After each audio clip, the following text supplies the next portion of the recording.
honorable guest speaker, Mrs. Anima Patil, is Orion Spacecraft Simulation Lab Manager at NASA, and she is a Scientist-Astronaut Candidate for commercial space flight project called PoSSUM. Man has participated in research missions like Commanding Analog mission at NASA Hera and Mars Desert Research Station, pulling up to 6G in a centrifuge while contributing to FAA study. Man has contributed a lot in the field of space science and has vast experience in it. Man has done her master's degree from North Dakota and St. Joe's State University.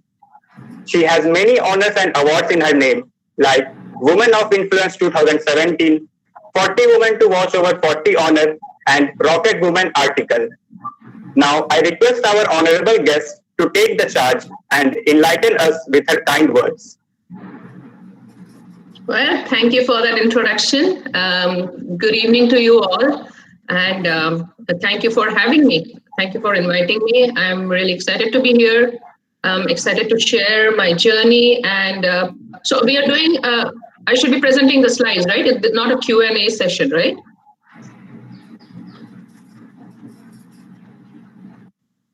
Yes, ma'am.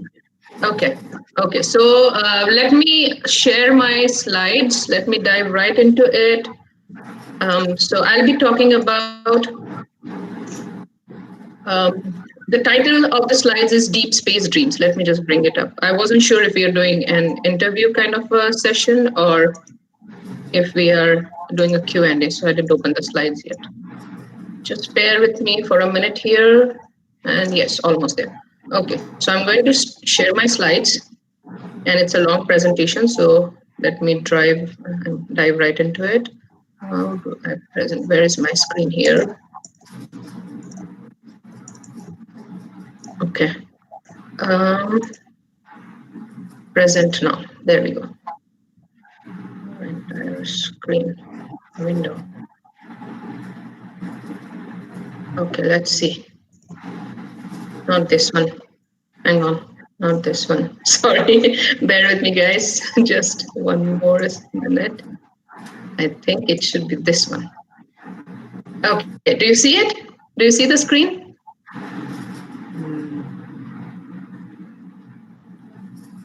It will take a couple of seconds, I guess. Do you see the slide now? No, ma'am. Yes, ma'am, it's there. I think it takes a few minutes to render. So you see it now, right? The first slide, Deep Space Dreams, making the impossible possible. I have given this title for a couple of reasons. First thing is we as humans are planning on going to the moon and Mars and establishing settlements there and live and work on the moon and Mars. But the human body, as you all know, is not designed to live in space, right? We can't even survive without support systems in space, even for a couple of minutes. We'll be dead in a couple of minutes because of the lack of breathable air. So we are trying to do this, which is something really impossible. And as humanity, we are all trying to achieve this goal of going into space, into deep space, even beyond Mars in the future, and attempting to live and survive and thrive there, establish our colonies over there. So this is something impossible that we're trying to make possible. That is the reason for the title. I'll be talking about it through my journey as well, how everything I've done so far has been fitting into these little goals to travel into deep space. And then the second reason is I grew up with this dream since I was a little girl, 7 years in India. And it has been a journey full of roadblocks and hurdles. But I've come this far and I haven't given up. And even at this stage, I'm trying to pursue this dream of mine. And I've come quite far and I'm trying to make the impossible possible with a family, 2 boys. My older one will be going to college next year. Can you believe that? So yeah, this is what I've been trying to do all along. And that's how I've gotten this far. And that's the reason as well I've made this slide. The title of the slides is Making the Impossible Possible, my deep space dreams as well, along with humanities. So yeah, This is my life in pictures, a few of the moments from my life in pictures. I'm a very active person. I do a lot of things. So like I said, I grew up with this dream. I studied in St. Joseph's Convent School, Jalgaon, and we had a book fair. And in that book fair, I saw some books with pictures of astronauts laying on their backs, launching into space. And I was always fascinated with the stars. I would always wonder what is there. So at that time, I knew that if I become an astronaut, I'm going to be able to go to the stars. And that's why I decided I'm going to become an astronaut. But I was just 7, right? Didn't know how it was going to work out. But while I was growing up, then astronaut Rakesh Sharma ji launched, and he was a fighter pilot. So then I thought, he's the only astronaut and he's a fighter pilot. So if I become a fighter pilot, I'll have a chance. So I decided to become a fighter pilot, but I've mentioned this several times, so it feels like I'm repeating again. But yeah, Indian Air Force wasn't accepting women as fighter pilots. I decided to pursue a bachelor's in physics and apply to the Indian Air Force anyways. I thought things might change by the time I graduate. So, and I did want to do an engineering, but this was in the 90s, and parents were a little conservative. My dad said, you have to study whatever you want over here in Jalgaon. And so I ended up doing BSc Physics, because I really liked physics as well. Astronomy, astrophysics was of interest, although we didn't have a lot at that time in astrophysics or astronomy. But even my final year project was around astronomy with whatever material I could find in our library. At that time, we didn't have internet. So with whatever research I did in the library, in the books in the library, I compiled my report based on that. Then I got the fighter pilot application. It says male only. I ignored that factor and I went on to the next criteria. It said perfect 20/20 vision. I did not have perfect 20/20 vision because I had a slight myopia, which I got corrected later. But because of that, I couldn't apply. So everything was kind of over for me. Now, what am I going to do? It was a disaster. I was really disappointed because all along, even when I was doing my bachelor's, I had joined the NCC. You all know the NCC, right? The National Cadet Corps. Because I thought that I want to make myself physically strong if I want to become a fighter pilot and an astronaut.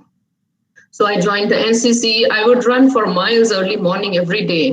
My schedule was really full when I was doing the bachelor's degree as well. I would teach students in my dad's coaching classes. He found out I was really good when he was ill, and then I went in and took one of his batches. So he asked me and I said yes. So it was like throughout my education, bachelor's and master's, I was teaching students from high school, math, science, and English. And then I would go to the college. I would participate in my NCC activities, do good in studies. I would sing, dance. I did a lot of things. I was very busy, but it was all fun. And it helped me develop my personality. That was one good thing out of it. But I couldn't apply to the Air Force. So then my dad suggested there was a new course, Masters in Computer Applications. MC was really new at that time, only 30 seats in a university. Our university was kind of just 2 or 3 years old as well, the North Maharashtra University. So I did my Masters in Computer Applications after I got accepted into the program. I worked in Mumbai with my husband. We got married when we were doing the Masters. He was a year senior to me.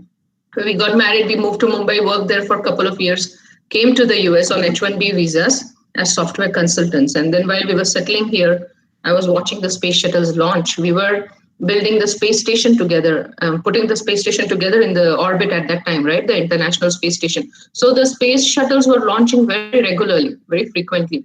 And I was watching all that. And then I found out about the NASA center near our home. And so I decided I want to do something about it, even though I was 30, I had a 3-year-old. I decided to do a master's in aerospace engineering. I applied to San Jose State University, got accepted, and then while working full-time, taking care of the 3-year-old, I did my master's. I had my younger son by the end of this.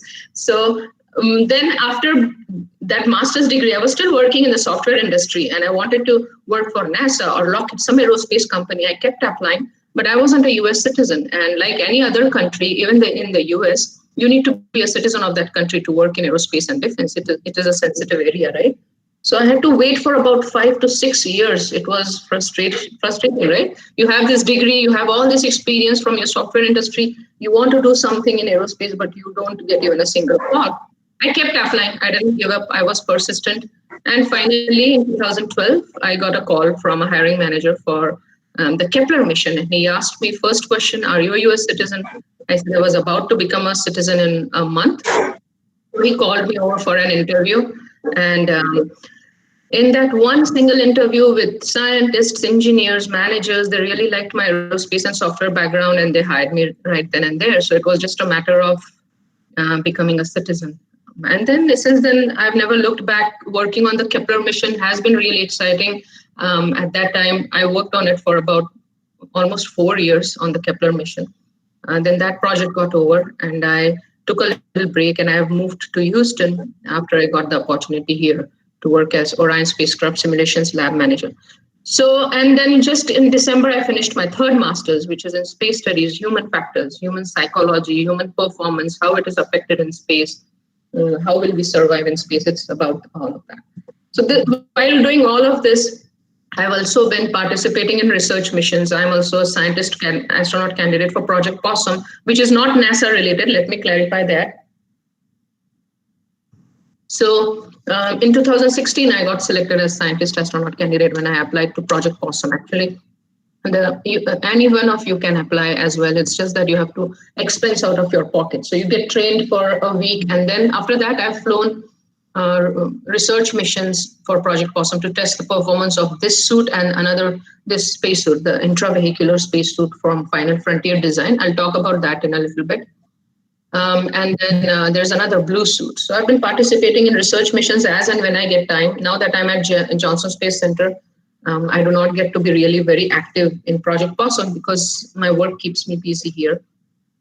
But that's one thing. Then I've been Boy Scouts leader with my boys, attending Boy Scout camps with them, helping boys with their merit badges. I'm an assistant scout master. I've been training to fly. That's been a long, hurdle-full journey as well. It hasn't been very smooth. I love interacting with students like you because when I started working on the Kepler mission, I loved working with kids and students in general anyway. So I started doing talks about Kepler, what Kepler is, how it works, how are we using it to find habitable zone, Earth-like planets.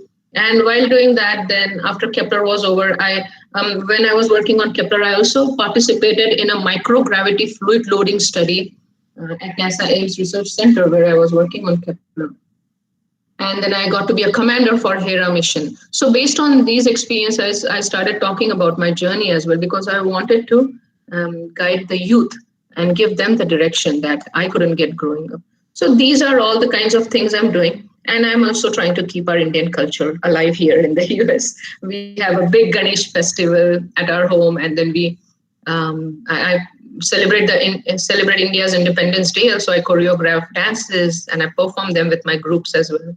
It's been fun. I think I've been blessed to have this life full of excitement. Staying fit is important to become an astronaut, as you all know. No drinking, no smoking, no bad habits at all. You won't believe I have water and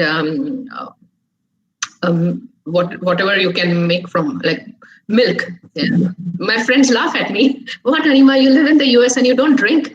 You drink Bonvita, coffee. Coffee also I try to stay away from. But tea, water, and just maybe even turmeric milk at times. These are my favorite drinks. No sodas, not even sodas, not even fruit juices. I would rather eat raw fruits. So yeah, taking care of your body is really important because I'm not getting any younger either, right? So yeah, I want to stay fit because I want to have a good chance at becoming an astronaut. And you know how that has helped me today while I do my full-time job at NASA Johnson Space Center. All human spaceflight for NASA is here at the Johnson Space Center. All our astronauts live here. They work here. Their training happens here. So that is the reason why I wanted to move here. This is where all the human spaceflight happens. And at JSC, while you're doing this, you get to volunteer. So I am a human test subject also. I participate in a lot of studies. I become a guinea pig, and you have to be in perfect health to be able to do that. So every year, you have a complete medical exam like the astronauts have. From your eyes, your vision, your hearing, your blood, everything is tested from top to bottom to make sure you're in perfect condition. And then you get to be a human subject. So staying fit has helped me with that. And I've participated in a lot of studies in the past 1.5 years. And that's been an exciting experience as well. And the outreach that I do again, that's what these are the pictures of. Excuse me. So yeah, this is a summary. Let's move on. Oops, sorry. So currently I am working at Johnson Space Center for Jacobs. I am the Orion Spacecraft Simulations Lab Manager. Orion is our spacecraft, which will be we'll be sending our first woman astronaut, first female astronaut and first woman and the next man to the moon in 2024 as a part of the Artemis missions. I don't know if you've heard about them. I'm sure you have. But Artemis missions are our missions to the moon. Moon is going to be our test bed. I'll talk about that in a few. But yeah, at JSC, I'm here now, and I get to work in this cool role. I also got to work on the spacesuit, the new xEMU, Extravehicular Mobility Unit spacesuit that NASA is developing for the Artemis missions. I got to work on that for almost a year. And here where you see I'm wearing the VR goggles, that is a part of the human test subject. As a human test subject, I am participating in that study. So we are basically, when astronauts arrive on Mars, they'll be completely disoriented, right? Because they leave the gravity of Earth. They'll travel in space for about 6 to 7 months. And then they arrive on Mars, which does not have sufficient gravity, just like our Earth, but it does happen for 6 to 7 months in space. Your neurovestibular system gets a little messed up. And when you come back to gravity again, you have to adapt, you have to adjust. You remember seeing the astronauts return from space in the Soyuz missions, in the Soyuz capsules. They have to be lifted out of the capsule by other people, right? And then they need some time to adapt to the gravity. Well, when astronauts arrive on Mars, there is going to be no one to lift them out of their capsules and help them walk for a little bit. And that is the reason why we need to train our astronauts to adjust to that gravity, help themselves. And this is a part of that study. On the left bottom here, this is how the Orion, the cockpit, the screens in the displays in the Orion cockpit, the flight displays, they're going to be similar to the ones here. It's a mock-up capsule that I got to try out.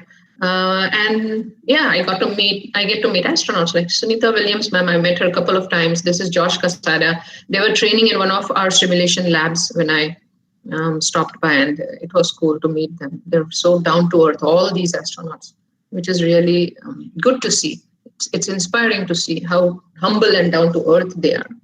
And that is one trait that astronauts really need to have, right? Because when we go into deep space, we're going to be away from our families, and our crewmates are going to be the only ones we are going to be within those spacecrafts and habitats in closed environments. So it's best if we get along, and we will get along only when each of us is down to earth and no one has ego issues or superiority complex or those kind of things, right? That's what I have found out even from the analog missions that I have done. So that is the reason it's really good to see how down to earth and grounded the astronauts are, and you try to become the same, right? If you aspire to be an astronaut. A little bit about the Kepler mission. Like I said, it was my first NASA mission, and it was really exciting to work on the way we have used Kepler to find out and confirm habitable zone planets like the Earth. We're trying to find Earth-like planets in our galaxy. It's really awesome. If you look at Kepler, it is a school bus-sized telescope. It was launched in 2009 to find Earth-like planets around sun-like stars in their habitable zones in our galaxy. So I don't know if you guys are aware, but our galaxy has more M-dwarf type stars, the red, cooler, dimmer stars compared to our sun-like stars. Our sun is a G-dwarf, okay? And there are more M-dwarfs than G-dwarfs, but because the sun, Earth, and our solar system is the model that we have, which has life on it, right? There is no other model to compare against, right? When we do some study, we have a benchmark. So this is our benchmarking tool, our example, the solar system, the sun and Earth. Earth is at the right distance from our sun to have water in liquid form. And that is why we have life on Earth. So that's what the scientists decided. We are going to look for another Earth around a sun-like star. In that process, we found a lot of Earth-like planets around M dwarfs, though, not around G dwarfs. We found a lot of them around M dwarfs. They are in the habitable zone of their M dwarf stars. But again, we cannot call them Earth twin. They are Earth cousins. We call them Earth cousins because they are not orbiting a sun-like star. Now, why does that matter? That matters because the amount of heat a G dwarf like our sun sends out to its planets is different compared to the amount of heat an M dwarf would send out to an Earth-like planet. Because, like I said, M dwarfs are smaller, cooler, dimmer. They're not as hot as our sun, basically. So their habitable zone will move inside, right? Their heat will reach only up to a certain limit compared to how far our sun's heat reaches. And it reaches as far as Earth to keep water in liquid condition. But for M dwarfs, the planet has to be further in towards the star, closer to the star, so that its heat reaches that planet and the water stays in liquid condition if water is on that planet. And what that does is, because it's closer, sometimes the planets might be tidally locked to their stars. What does tidally locked mean? Like our moon is tidally locked to the Earth. It cannot spin or rotate around itself, right? That is why we see the same face of the moon all the time, because the moon cannot rotate around itself. The Earth has tidally locked it into position. And that's what happens with M dwarfs. So the way an M dwarf interacts with its planet is very different from the way a G dwarf like our sun interacts with the planet. And that is why we can't call them Earth cousins, because they're going to Earth twins, because they're going to have different properties. So yeah, that's just a little bit about Kepler. We found a lot of Earth-sized planets around M dwarfs. There's a lot. I have a different presentation for about Kepler, but we do not have the bandwidth for that right now. So we'll move on. This picture here, where I'm looking at these blobs, these are actually Kepler stars that Kepler was studying. And some of them, you will see this large one here. It has a tiny dot. That's the planet crossing in front of it. So how Kepler worked was, like, if you look at this light curve picture, when Kepler kept staring, it had a spectrometer, which is like a camera, but not like a regular camera. It's a special camera that captures, measures the intensity of light. Did I hear some noise? Is everything, you guys can see me and hear me, right? Yes, ma'am. Yes, ma'am. Everything Okay. fine. Okay. So, yeah, where was I? Okay. So Kepler has a spectrometer on board that measures the amount of light coming from a star. It keeps staring at the star that has been assigned to it to study. And when a planet, so it's measuring the light coming from that star, which is coming as a straight line. When a planet starts crossing in front of it, that light is going to be dimmed a little. The planet is going to block some amount of light. Even no matter how small it is still going to block some amount of light. And that is going to cause a dip in the light that Kepler is measuring coming from that star. Once the planet has crossed, then the light curve goes back up, the light that Kepler is measuring from that star. So these dips are what tell scientists about what if there are planets around the stars, and how big those planets are, how far they are from the star. All these properties can be determined by astronomers and physicists based on these light curves. So in using these light curves, we found a lot of stars. So if you look at these pictures, you see that tiny dot, that's a planet transiting in front of its star. And this is called the hyperwall. So we got to use the supercomputer. My role was, I was senior principal software engineer on the Kepler mission. All the data that was coming, these light measurements that were coming from Kepler basically were processed using the software data processing pipeline. It was MATLAB, Java, Python. If you guys have software engineering background, I'm sure you're familiar with these programming languages. And I was working in a dual role of some software development as well as mostly running these pipelines, processing them on our server clusters and even on the supercomputer eventually, because we had to process all of Kepler's data, which was about 4 years worth of data. And to find an Earth-like planet around a sun-like star, how long will we have to observe that star? 1 whole year, right? Because Earth takes that long to go around the sun. So similarly, we have to look for planets that are taking that long. So 1 year observation. But then scientists want to be sure that it's not a false positive. It's actually a planet and not something else. So they decided we want to have 3 minimum transits. So we have to watch 3 years. We have to observe that star for 3 years. And there were 200,000 stars, by the way, that we were studying. So imagine that. And Kepler was looking at stars up to 3,000 light years away. That's how powerful this telescope was. And processing that data. So for 3 transits, we can't just use 1 year's worth of data or 2 years worth of data, right? We needed to use the entire 4 years worth of data. And for that, our server clusters were not really powerful enough. So we had to use the latest supercomputer at NASA Ames Research Center. And this hyperwall, we call this the hyperwall, where all the data, all the stars and their planets, it was a cool tool somebody had developed to project it on the hyperwall so you can look at everything in one go. It was connected to the supercomputer and all this data was coming from there. So that's about Kepler. There is a lot, like I said, I can keep going, but let's move on.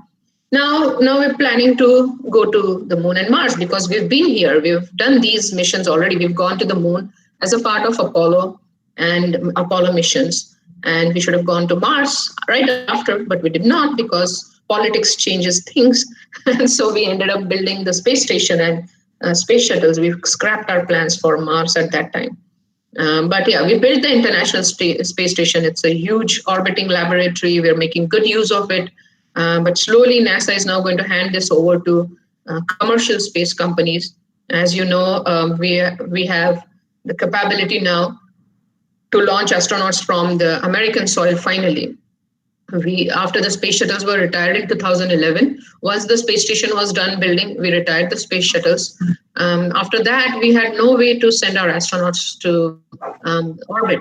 We've been using the Soyuz. We've been collaborating we've been paying the Russians basically to launch our astronauts. So now SpaceX Crew Dragon is our first commercial spacecraft that we're going to launch our astronauts, Doug Hurley, and what was the other name? I forget. But yeah, on May 27th, it's a historic day. It's a historic event. We're going to launch 2 astronauts on SpaceX Crew Dragon to the International Space Station. And after that, gradually, these flights will increase. Boeing's Starliner is the next spacecraft that will be launching our NASA astronauts to the space station in. So slowly, NASA will be handing over a period of time the space station to commercial space companies. And then NASA's focus now is to go back to the moon and then Mars. And I like this is one of my favorite pictures, the Earthrise. Very few astronauts have been able to see this in reality. And it gives you a sense of how fragile and small and delicate our planet is and how careful we should be, because this is our only home right now that we have, right? And then our plans after Moon and Mars is go to Europa, to asteroids, and because Kepler is one of my favorite missions, so to this Kepler habitable zone planets also someday.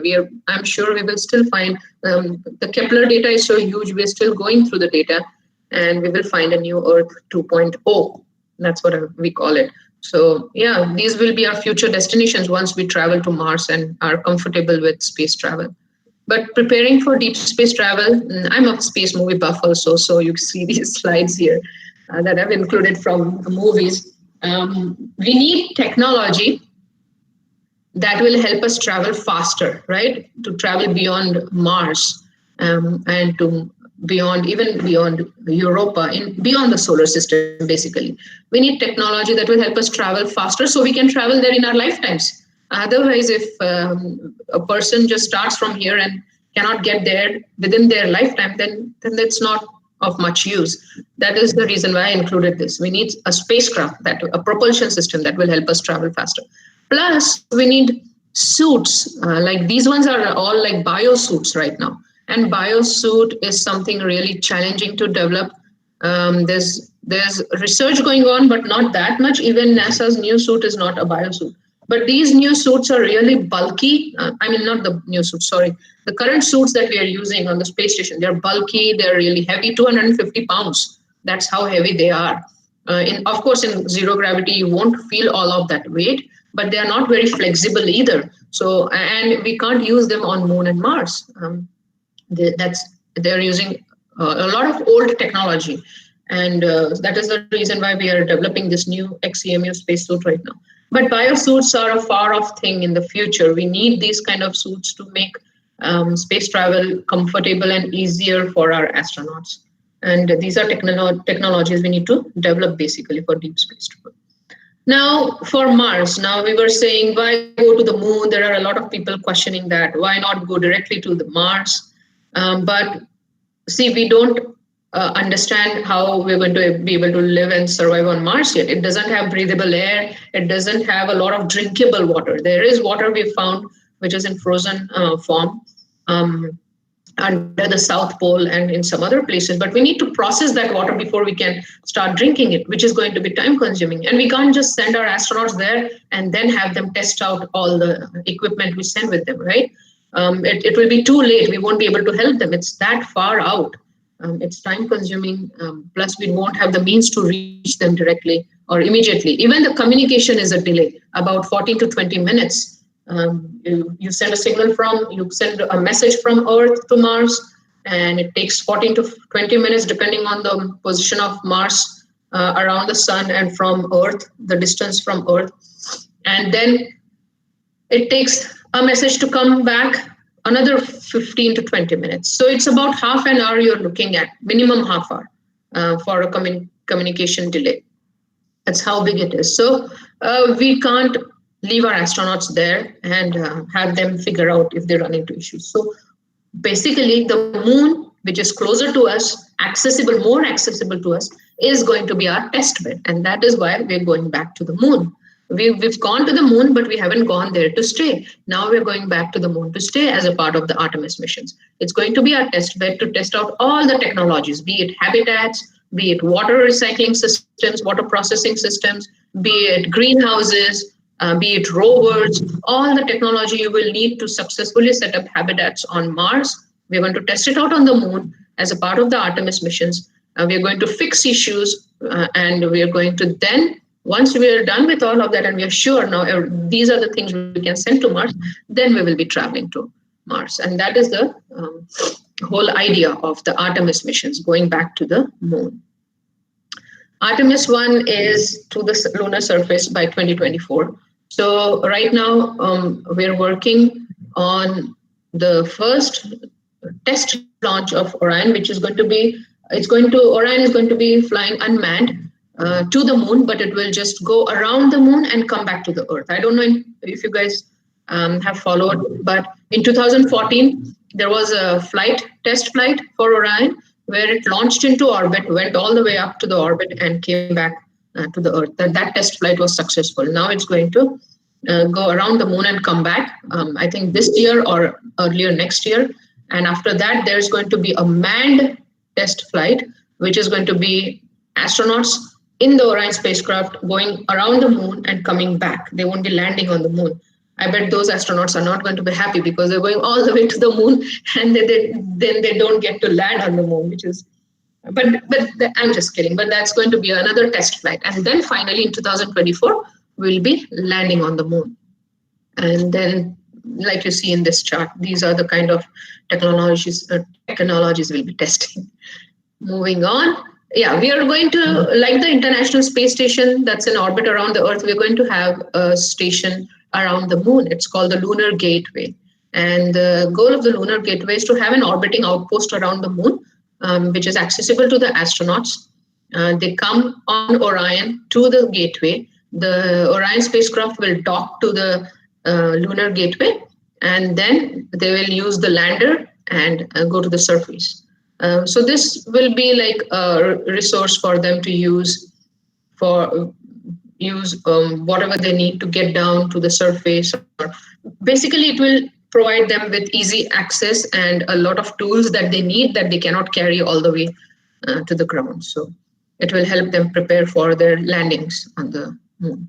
So this is also going to be a collaboration between different space agencies, as you see. And what are we launching on? So we are launching on the Space Launch System. Saturn V has been our biggest rocket until now, right? It carried astronauts to the moon. But Space Launch System is going to be even bigger than the Saturn V. and it's going to help us launch astronauts to the moon and then to Mars as well. So look at the comparison. That's how it's going to be. So that's our rocket, and this is our spacecraft, Orion.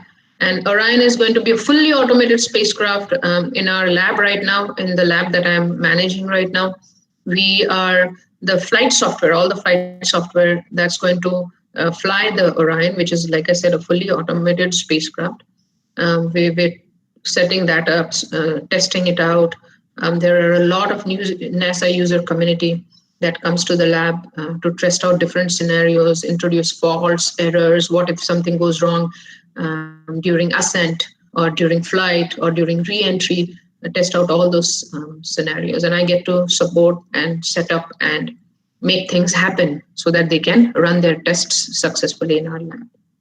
It's been really exciting to work on this in this role as well. So these are our machines. The rocket we saw the spacecraft, we saw the gateway. What about humans? Because how do we prepare our humans to go and live for long durations on the moon and then eventually Mars? There are quite a lot of physio-psychological challenges associated with living in deep space, be it moon or Mars, because none of them have atmospheres, none of them have easily accessible drinkable water, right? So we need to prepare for that. And these are the challenges that we have. Neurovestibular imbalances. When you're up in space, there's no gravity, right? You lose all that gravity. Gravity helps us stay oriented. We know we have a sense of direction. Where is up? Where is down? We know that. But when there is no gravity, you don't have a sense of, you lose that sense of, you're disoriented. You lose the sense of direction. You don't know where the up is and down is. And the neurovestibular imbalances, that's what it is. So astronauts, when they arrive on the space station, they are disoriented. They experience these, and they get nauseous. Some of them get nauseous. Most of them get nauseous. I think some develop headaches. So for a couple of days, they're given time to acclimatize to that environment, the new environment, the zero gravity environment. And once they are adapted, our body adapts easily. That's one good thing. Once they have adapted, then they start actual work. Sorry about that. So this is one challenge. The second is, in the lack of gravity, all your body fluids, they rush up towards your face, towards your brain, and they cause pressure on the eyes and on your brain. That's called the intracranial pressure. Most astronauts, in 6 months of their stay in orbit, they tend to lose some vision because of the body fluids pushing on your eyeballs and squishing them. So the shape of the eyeballs changes because of that. And that vision, although most of it gets corrected when they come back to gravity here on Earth, but there are cases where astronauts mostly lose some of their vision because of that. So imagine how dangerous it is. In 6 months, if this can happen, a Mars mission is going to be at least 3 years, right? 6 to 7 months traveling to Mars, 6 to 7 months coming back from Mars, and at least a year's stay on the surface. So in 3 years, and then you also have to wait for that window where Mars and Earth align next to each other, so that it's the shortest travel time and you save time and fuel, right? That happens every 2 years. So considering all these factors, a Mars mission is going to be at least 2.5 to 3 years. Imagine in 6 months, if this is happening, what will happen in that duration? So that's another challenge. Then the extreme radiation your body is exposed to, that's the biggest challenge right now, because radiation can kill you. If not in a day or two, it can kill you over a period of time, especially if you're exposed to it. It can cause harmful effects on your body, right? And that's one of the biggest challenge. And there is research right now how we can protect our astronauts from this extreme radiation. Then there is circadian rhythms and sleep disruption. Here we have on Earth, we have the day-night cycle. In space, there is no day-night cycle. It's completely pitch black. So, or even if on the space station, they say it's about 90 times, if I remember, no, 16 times or 9. The sun, more than once, basically. The sun rises and sets more than once while you're on the space station. It takes 90 minutes to orbit, and the sun rises, 16 to 17 times. You have sunrises and sunsets in the day. So when we take all these things for granted, but our body gets really disturbed, and that sleep pattern is lost. And you all know that if we don't get enough sleep, we're not going to be able to perform to our best abilities. It affects our performance in some way, and that's what happens to astronauts when they don't have this. When they have this disruption to their sleep cycles, the body rhythm and sleep cycles. When I come from the US to India, which is on the other side of the planet, it's a almost 24-hour journey minimum, and then if there is a transit halt, then it adds on to that time. But even in that time, we all feel really heavily jet lagged. My boys take about a week to adapt and start sleeping on time. Adults like me and my husband, it takes us about 2 to 3 days to adjust. Otherwise, we're waking up at 4 a.m. in the morning when we're in India, and we're falling asleep at 5 o'clock in the evening. So it's crazy. Imagine in just this short period of time difference, there is such a big impact on our body. But when you lose that cycle in space, how that affects the bodies. Astronauts do not get their 8 hours of sleep even now. So the suggestion has been to have 4-hour naps, then wake up, then do something, and then 4-hour naps. But we do need a long-term solution. And then the psychological impact. You are away from your families for months and years together. You're living with a group of strangers. You, of course, get to know them during training and stuff, but they still are not family. So you lose that family,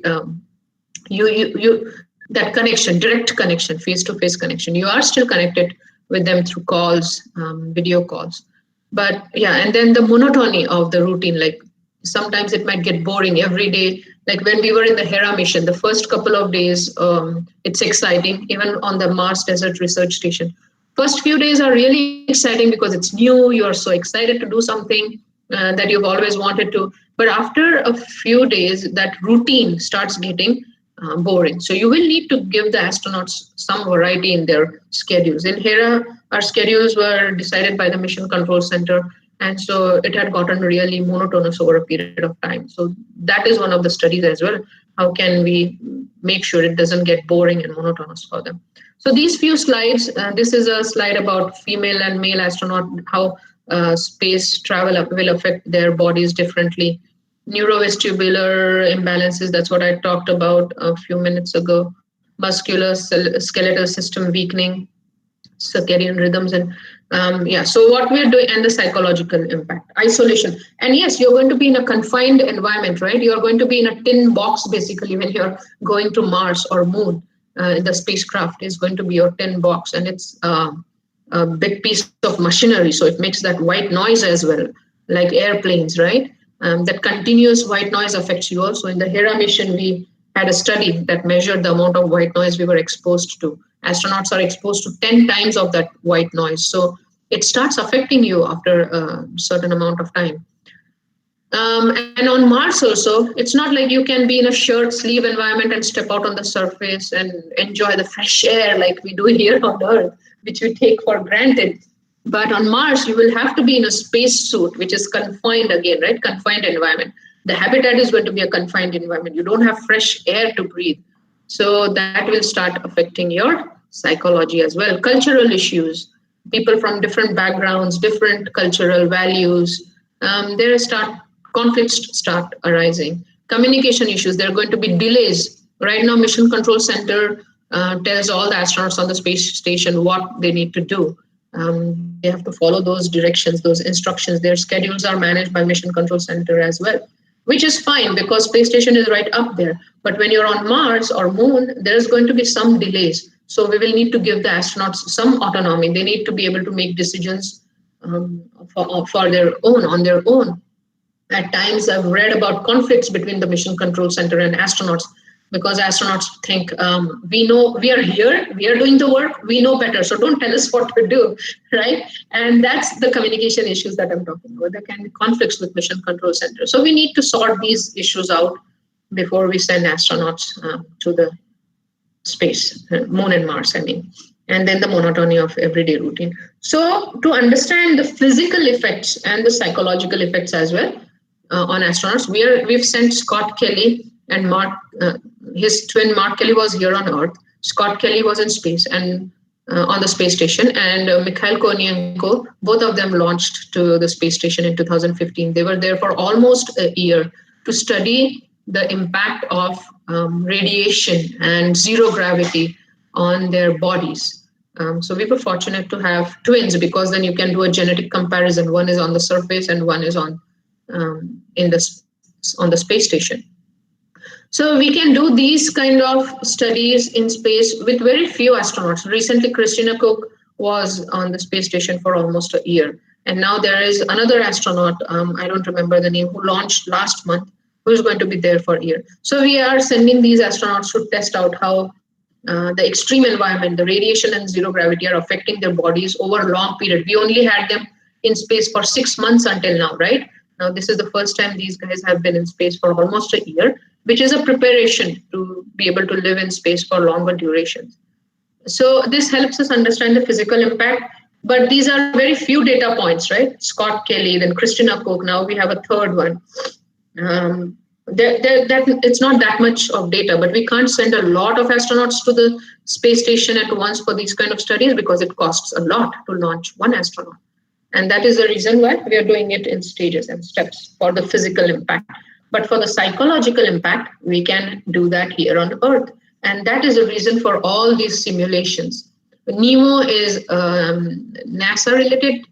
NASA astronauts go live under the water off of the Aquarius Reef in Florida. They live underwater in the habitat for 14 days, a month, or a month or 2 months, depending on what their mission requirements are. And they live and work there and study the impact of how their bodies and their minds are affected. Then we have one in the Arctic research, which is the Arctic Research Station. Hera is a human exploration and research analog at Johnson Space Center here, and Mars Desert Research Station is in Utah, which is like a very Mars-like environment, the geography at least, and you're completely isolated from the outside world. The nearest town is about 20 minutes drive from here. So I've been in Hera and MDRS both. I was a commander for both of them. In 2015, I did Hera. So I'll breeze through these really quickly. How much time do we have? 9:49. Okay, so we have 10 minutes. I might go a few minutes over, okay? Is that okay? Did I put you guys to sleep? No, ma'am. Okay. No, ma'am, it is okay. You can continue, ma'am. Take your own time. Okay, I hope it's once it starts getting too much and you start getting sleepy, let me know. I can't see you guys, so I want to make sure you're not fallen asleep. We are following you, ma'am. Okay, I'm just kidding. I hope it's exciting and you're learning something new. So the Human Exploration and Research Analog, it's a simulation to an asteroid geographers, which is one of the asteroids in the asteroid belt between Mars and Jupiter. We've been planning to travel to an asteroid, right? So that's the reason why they had chosen this. I was a part of a 14-day mission. It started with 7 days. They had 7-day simulations. Then there was 14 days. Then now there was 30-day, and now they're doing 45-day missions. So you apply, you get selected, you have to go through a lot of medical exams. You have to come to Johnson Space Center here. In 2015, I was working on Kepler. So I was in California still, but I had to come here for the medical exams. They flew me in. And this is when they flew me in for the medical and psychological exams. I was here for that. And then this is when, on our first day, when we ingressed into the habitat. So basically, a mission to geographers is going to be about 789 something days. Okay, it's all compressed down into 14 days here for the study, for the research. So here, before we ingressed, we took some pictures, fun pictures. We were a crew of 4. I was the commander. Samuel Ward was our flight engineer. Samson Fan was our mission specialist 1, and Deborah Hodges was our mission specialist 2.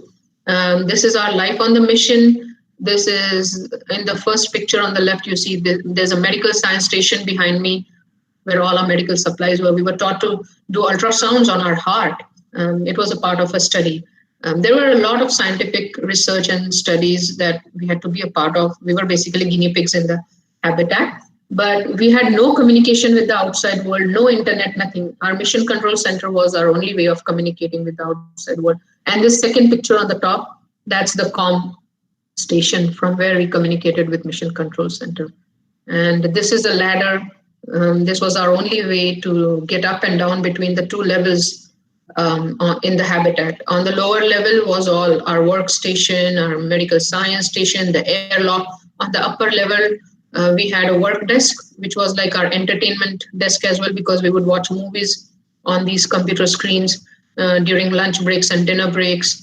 And we had our kitchen here, we had our exercise equipment up here. And above that, on the sides here, were our crew quarters. We got to eat the same food that astronauts eat on the space station, which is dehydrated.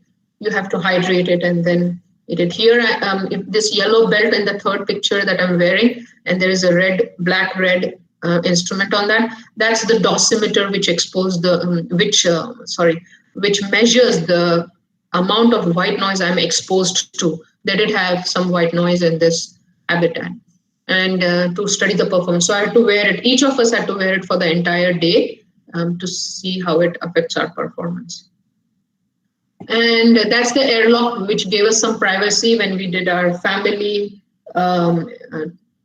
calls, talked to our families, the doctors, medical. What did you call them? I'm not able to recollect the word.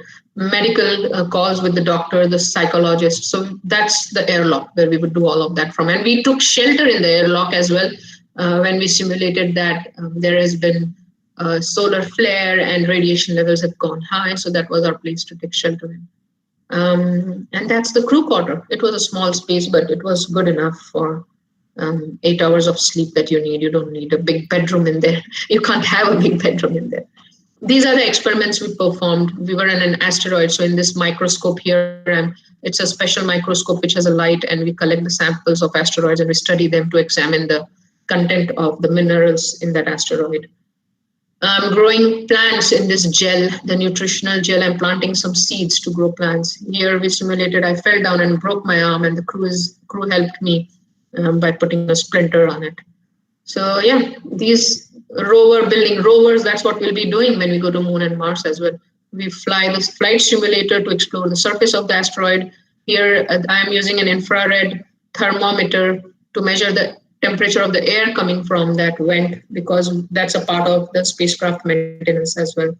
And that was a mission successful. So Hera was a controlled environment because the Mission Control Center gave us our schedules, what we're supposed to do, and a lot of studies. We did not have extravehicular activities. That means we did not get out of the habitat because it was in the confined environment, no EVAs. But on Mars Desert Research Station, what was good was every day, 3 to 4 hours, we would put on these suits and we would go out and explore the surface of our Mars, our simulated Mars. And that's what we'll be doing on Mars, study the geology. We assigned ourselves goals. There was no mission control here. This was a research mission that you could plan for yourselves. I think a lot of students I've seen who have been following me, they've gone on to apply and participate in the Scientist-Astronaut Candidate program for Project PoSSUM. And some of them have even come to the Mars Desert Research Station last year and the year before. Somebody shared articles about that with me.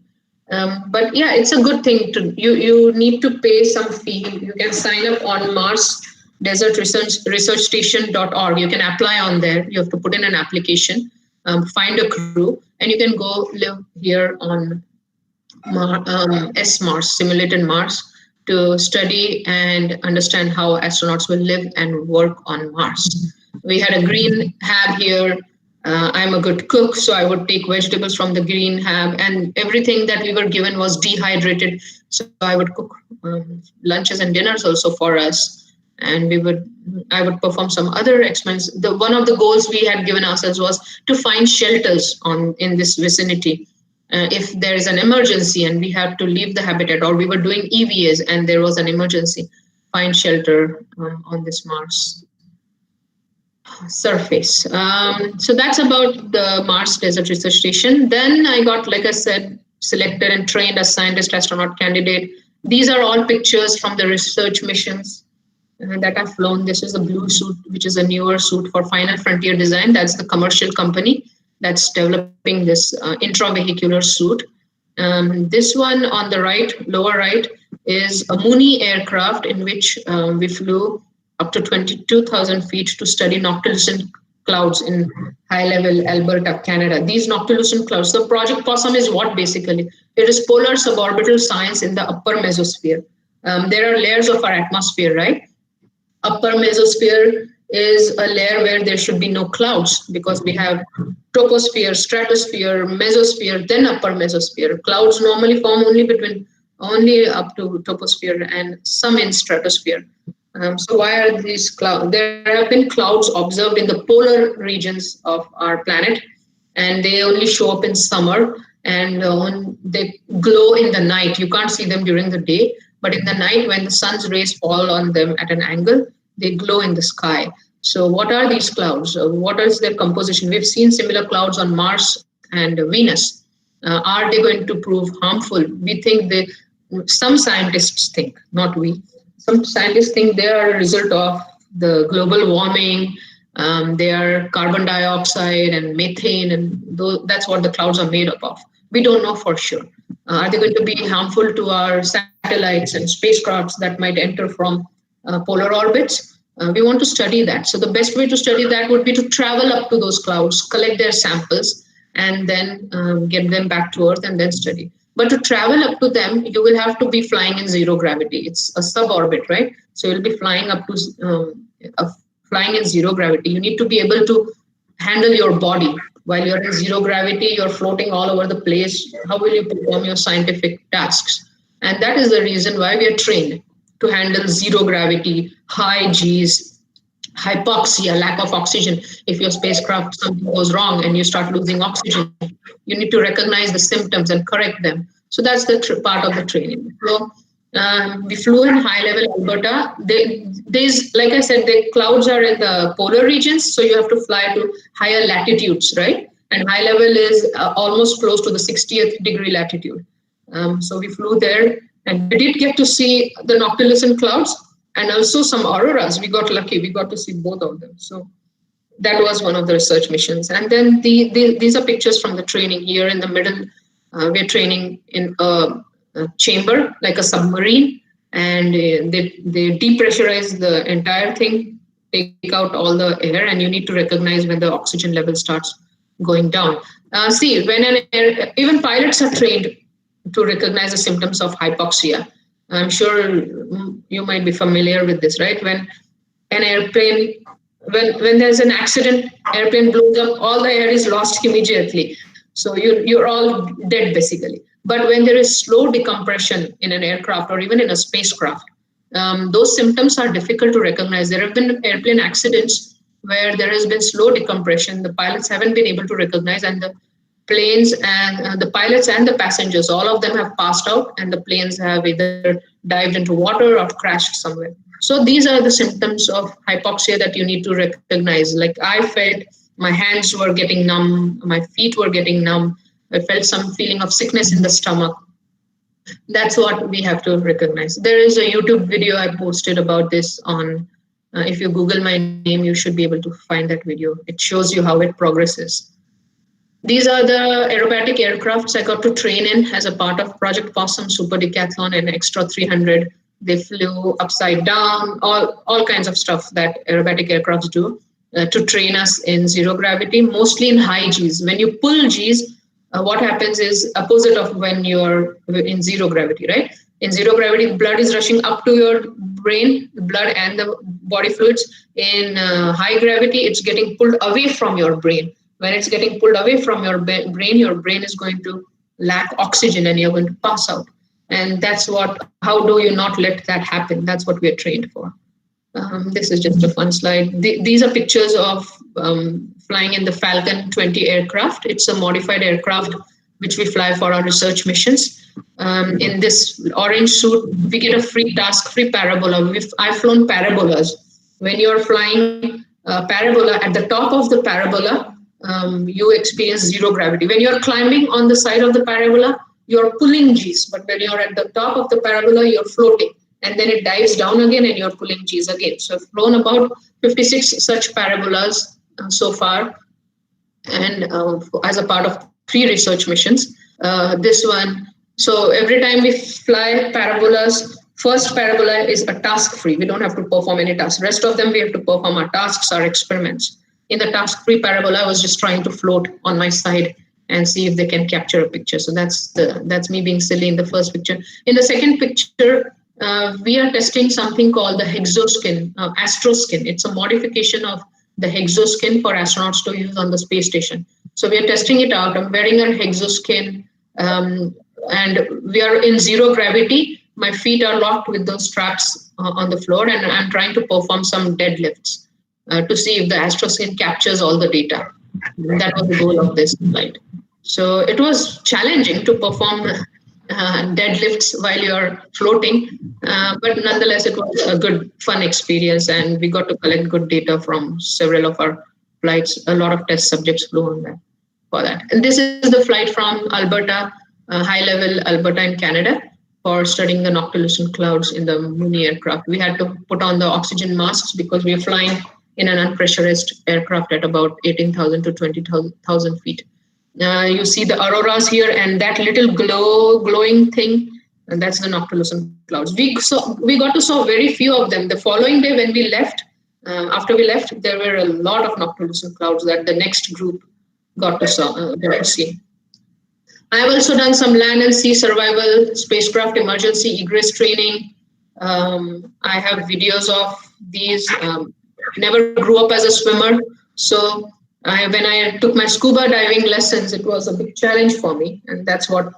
But because of that, I did good in this one. That's what this is about, the emergency spacecraft egress training. I'm blindfolded. I can't see anything. We're simulating it's dark, and a spacecraft has crashed into water, and I'm in seatbelts. I have to find the seatbelts, take them off, and then come out of the spacecraft, find the exit, and then come out, save myself, and then if possible, the crew. And this is me in the centrifuge. Can you guys see the videos? Otherwise, I will. Are you able to see it? Yes, ma'am. Yes, ma'am. Okay. So that's the spacecraft egress. The good thing is there are people around you to help you. So that's a little reassuring. But yeah, this was, so if you're interested, get your swimming lessons and become comfortable with the water. I'm comfortable now, but yeah, I never got to learn. And as an adult, when you learn, it's a little challenging. Oops, this is, looks like that's not a video. This is a video. Oh yeah, here's a video. I pulled up to 6 Gs in this centrifuge. It was a part of a study run by the Federal Aviation Administration here in the US. We're going to be flying tourists, right, on spacecrafts, Virgin Galactic Spaceship 1. In the future, we are going to fly a lot of tourists, commercial astronauts. So FAA wants to understand if we need to train civilians who want to fly to space. Do we need to give them training about pulling Gs, or should we just put them in the spacecraft and launch them? And so we were test subjects. I became a test subject for this. I participated as a test subject. And when I pulled Gs, I felt my feedback to them was, yes, we do need to give this training, get them familiarized with how high Gs feel, because otherwise they'll go in a state of shock. And when they go in a state of shock, it is known that they can start getting violent. And you don't want to be sitting next to somebody who has a possibility of getting violent because they don't know what to expect when you're pulling Gs. That was the goal of this study. So again, this video is also on my YouTube. You can check it out there. Let's not spend more time in this. But yeah, we flew 2 flight profiles. One was XCOR's Lynx. Now XCOR is gone bankrupt and they've shut down. And then second was Virgin Galactic's Spaceship 1. So I pulled 6 Gs in XCOR Lynx, I think, aircraft. I don't remember. This was in 2016 as well. So yeah, I'm doing these participating in these kind of studies, putting myself in these challenging positions because I want to challenge myself and I want to see how my body can handle. And in all this, I found out that my heart is pretty strong because that microgravity fluid loading study, I was put in a 6-inch head down tilt position. Imagine your head is down and your feet are raised for 8 hours on 2 separate days, 8 hours on first day, 8 hours on the next day. I was in head down tilt position. That, and they put ECG monitors and everything on your heart. It was a part of a study to understand if we need to give astronauts some sort of saline input, salt tablets. I was given salt tablets every couple of hours to see how the body retains fluids, because they're known to lose a lot of fluids during re-entry. So at that time, the principal investigator said, "Your heart is really strong," which was a good thing I got to find out. Otherwise, I would never know. And then, like I said, I challenge myself. I skydive on my birthdays as a gift to myself. I tell my husband, "Don't get me anything, just give me that money, I'll go skydive." So putting myself in these kind of challenging situations is a good test for me on how I can handle myself. Like I said, skydiving wasn't as scary to me as getting to the bottom of a swimming pool about 12 feet to the deepest end in that scuba suit. Even though I had an air tank on my back and I was breathing through it, I was scared. That was the first time ever I was scared in my life, even despite knowing I have an air tank. So we all have our fears, right? I discovered my fear and I challenged myself. And the first day I struggled. The next day I went and completed my scuba lessons comfortably. So that's what I tell everyone. Challenge yourselves, put yourselves in these uncomfortable situations. And when you come out of them, you feel so proud and satisfied about being able to do that, right? That's about it. I think I finished on time. Oh, slightly over time. Excuse me, ma'am. Yeah. There are a few questions put forward by our audience. So if you allow, then I may ask it. Sure, yeah, go ahead. This question is put forward by Sakshi. Mm-hmm. She has asked that, how are space foods prepared for long space missions? So right now what we have is a dehydrated food, right, that I showed you pictures of. But there is a space food